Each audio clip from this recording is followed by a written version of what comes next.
Hey guys, it's Mr. Schmidt here, and in this video we're going to actually shift or move the supply curve. So if you remember in the last video, we talked about that price, the current price of the good moves along the supply curve, right? So if we draw that, looks something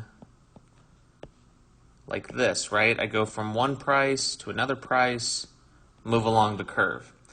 But just like with demand, we can move supply curves, right? We can move a supply curve to the right, or we can move it to the left. And so the question is, what causes supply curves to move right or left as opposed to moving along a supply curve?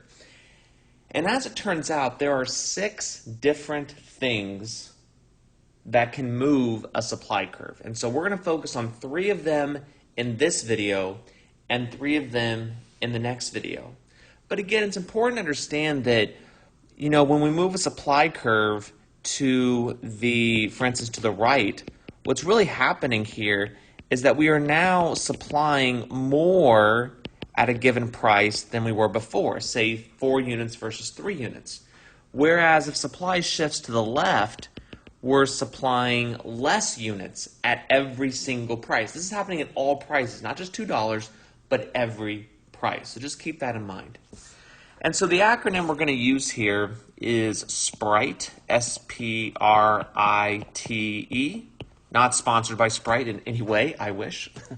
But we're going to focus just on 3 of the letters in this video, and then 2 of them the other 3, in the next video. So basically what I'm going to do is I'm going to give you the shifter and then tell you what needs to happen to it to move supply left and then supply to the right. So we're going to start with the P. Let's change colors here just to mix it up here. So the P is producers. And so a left shift would be less producers. So if you have less people selling a product, then supply shifts to the left. There's less people to sell it. And a right shift, remember right is more, left is less. A right shift would be more producers. If we have more people selling a good, then more is going to get supplied, right? So right shift, more producers. Left shift, less producers. Not too bad for the first one. The second one, we're going to do the T. And again, we'll change colors here just to keep you guessing. We've got technology. So this is similar to the PPC in this way, right? There is kind of this relationship between the production possibilities curve and supply. We'll talk more about it when we get to macro, but just kind of keep that at the back of your brain for now. So a left shift with technology would be less technology, right? If I have less robots, machinery, etc., to produce products, I can't produce as much as I used to be able to.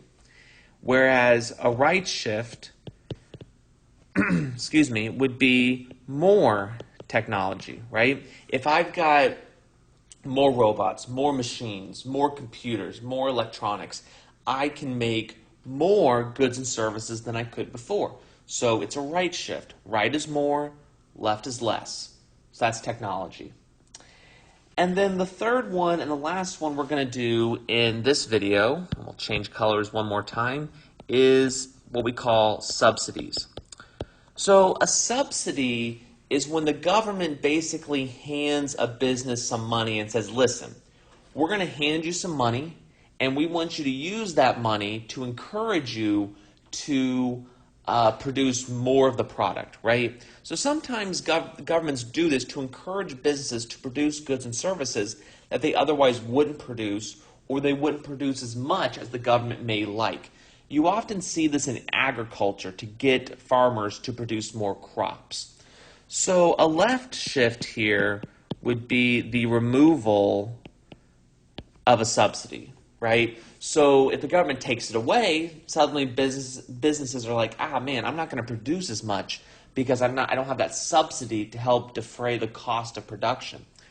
Whereas a right shift would be if a subsidy is added, right? If the government gives a business the subsidy, that's going to encourage them to produce, and the supply curve will shift to the right.